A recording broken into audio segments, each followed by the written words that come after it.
Oi pessoal, hoje é a minha aula 6 da disciplina de Inteligência de Mercado por curso de Administração lá da Unopar. Então a gente dá continuidade no que a gente vem estudando de Administração Estratégica e o assunto de hoje é a análise de cenários, ok? Para falar um pouco disso, nós vamos usar duas ferramentas, a análise SWOT e a análise Pestel, ok? Começando pela análise SWOT, a gente sabe que essa é uma teoria amplamente difundida, vocês já devem ter ouvido falar dela em alguma outra disciplina. Às vezes quando a gente faz algum curso que não necessariamente é de nível superior, mas nível técnico, é uma ferramenta muito usada, porque ela já foi chancelada no mercado, né? Mas ela continua sendo extremamente útil e aplicável para as nossas análises, né, de mercado, de cenários, para atuar com as empresas, seja de grande porte ou de pequeno porte, tá? Só para colocar um contexto geral, né, eu fiz uma pesquisa aqui e a análise SWOT, ela foi, vamos dizer assim, criada, né, a técnica foi desenvolvida por Albert Humphrey, né, que era um líder de pesquisa na Universidade de Stanford, e isso foi entre a década de 60 e 70, tá? E ela já foi usada em mais de 500 empresas de grande porte, né, confirmadamente testada, e por isso que ela acabou se expandindo aí de forma tão eclética e tão eficiente, né, por todos os lugares do mundo, as pessoas usando esse tipo de análise. O que trata a análise SWOT, né? Então a primeira coisa que a gente tem que entender é que SWOT é a junção de algumas palavras, né, que se criou essa sigla. O S é de Straits, que seria forças, né? O W é weakness, que é fraquezas, né? O O de opportunities, que é oportunidades, e o T de threats, que seriam ameaças. Então, SWOT, né, SWOT, vem dessas palavrinhas em inglês, né? O brasileiro é um cara extremamente criativo sempre em tudo. Como pra gente é muito mais difícil guardar um nome em inglês, né, batizamos a análise SWOT carinhosamente aqui no Brasil de análise fofa. Você também já deve ter ouvido falar esse nome, né? Que é força, oportunidade, fraqueza, ameaça, tá? Então, a gente também usa essa mesma forma de trabalhar com a análise SWOT, tá?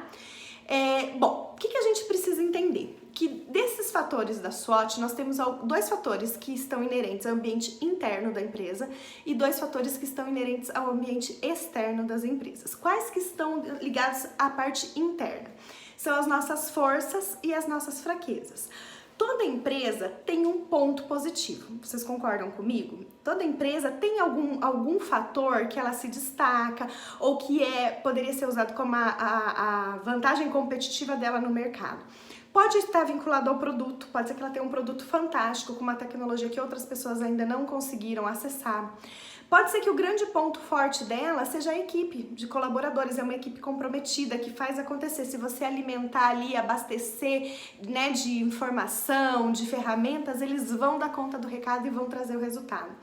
Pode ser a força, a localização, né, que está estratégica num lugar onde não tem muitas empresas para fazer aquela distribuição, ou justamente porque você está muito próximo de fornecedores, então você tem ali matéria-prima com acesso mais em conta, enfim, você tem que olhar para dentro da sua empresa e ver de fato qual que é o seu ponto forte. Tá? E lembrar que o ponto forte não está só vinculado a produto, ele está vinculado a qualquer tipo de variável que faça com que você tenha um benefício extra, uma vantagem, um diferencial perante o mercado. Mas isso está dentro da sua empresa, ok?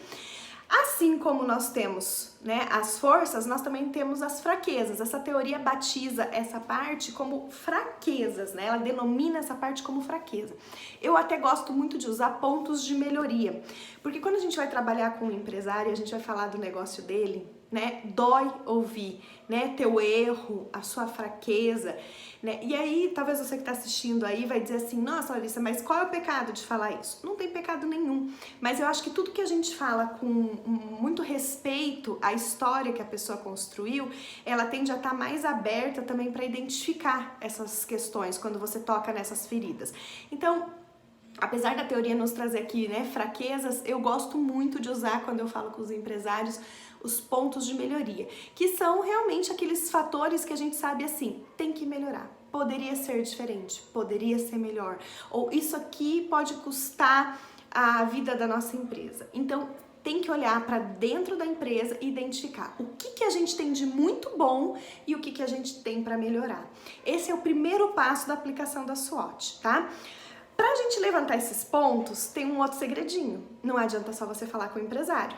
Concordam comigo ou não?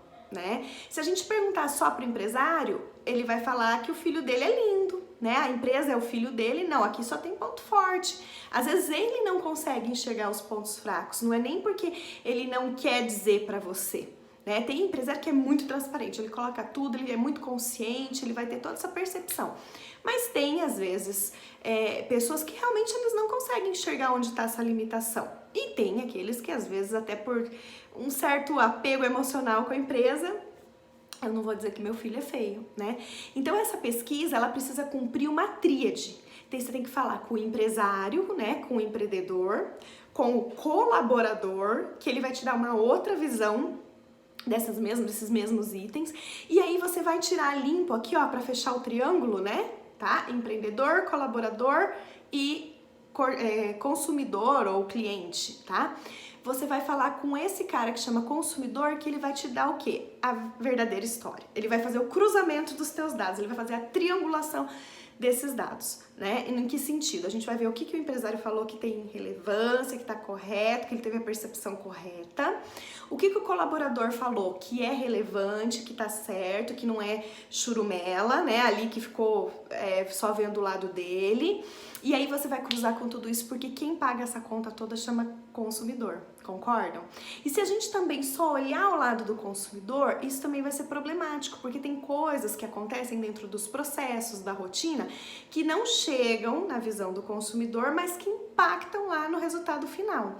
Então, quando você usa essas primeiras variáveis ali, esses dois fatores do SWOT, mas você faz com essa abrangência, você vai ter um resultado muito melhor.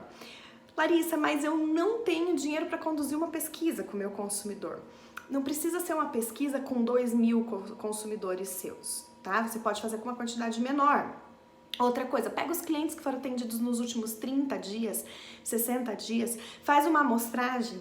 Sabe um outro lugar que tem muito dado e a gente às vezes negligencia a informação? O SAC, o Sistema de Atendimento ao Consumidor, a tua área de assistência técnica, né? Ou aquele 0800 que o cliente liga. Às vezes todas as respostas já estão ali para você, você nem precisa operacionalizar uma pesquisa, já tá ali pronto, ok? Então presta atenção nisso, tá? E aí existem dois fatores externos, né, que estão fora da empresa, mas que a gente também precisa fazer toda essa análise para poder usar a SWOT de forma integral e ter o melhor resultado possível com a ferramenta. Que são o quê? As oportunidades e as ameaças. Tanto as oportunidades quanto as ameaças, elas advêm do mercado, que é externo ao ambiente, né, da minha empresa, é um ambiente externo. E lá eu posso encontrar N oportunidades e posso ter N dificuldades, concordam? Especificamente o momento que a gente está vivendo, a gente pode olhar para a crise e ver o seguinte, vai ter gente que vai conseguir aproveitar, não de forma oportunista, antiética, mas realmente vai identificar nichos de mercado que as pessoas demandaram nesse período, ou elas se acostumaram a consumir de um outro jeito, vão identificar uma nova forma de se comunicar, e tudo isso podem ser oportunidades para os negócios. Talvez a gente vai ter um comportamento consumidor que a gente nunca esperou, e isso vão gerar N oportunidades para você modernizar a sua empresa, comercializar para mais pessoas, expandir a área geográfica. Nossa, são várias coisas. Podem se criar novas tendências de consumo, quem estiver de olho e acompanhando vai estar vendo isso, né? Então tudo isso está incutido dentro do mercado. Mas também existem as ameaças, né? Então, por exemplo, será que agora eu tenho concorrentes maiores? Será que eu fiquei muito tempo sem me comunicar na internet, isso agora eu não sabia o que postar, eu não fiz um planejamento, isso agora pode ser uma ameaça para mim, porque meu concorrente conseguiu abranger mais mercado do que habitualmente ele abrangia, né? Então você tem que olhar para esses fatores externos. Por exemplo, o meu produto é a base, a matéria-prima é importada, é a base de dólar. Imaginem quem tem agora um produto que é a base a matéria-prima é cotada por dólar, como desestruturou. Mas em contrapartida, né, essa desestruturação pode gerar uma super oportunidade para você procurar novos fornecedores, novas matérias-primas e inovar o seu produto. Concordam? né? Então, esse é o cenário da SWOT, gente. Oportunidade e ameaça o tempo todo. E a gente tem que aprender a lidar com isso e fazer o melhor resultado possível, ok? Tá bom? Eu vou fechar esse vídeo porque senão ele vai ficar muito pesado e eu gravo um outro só pra falar da análise Pestel, ok?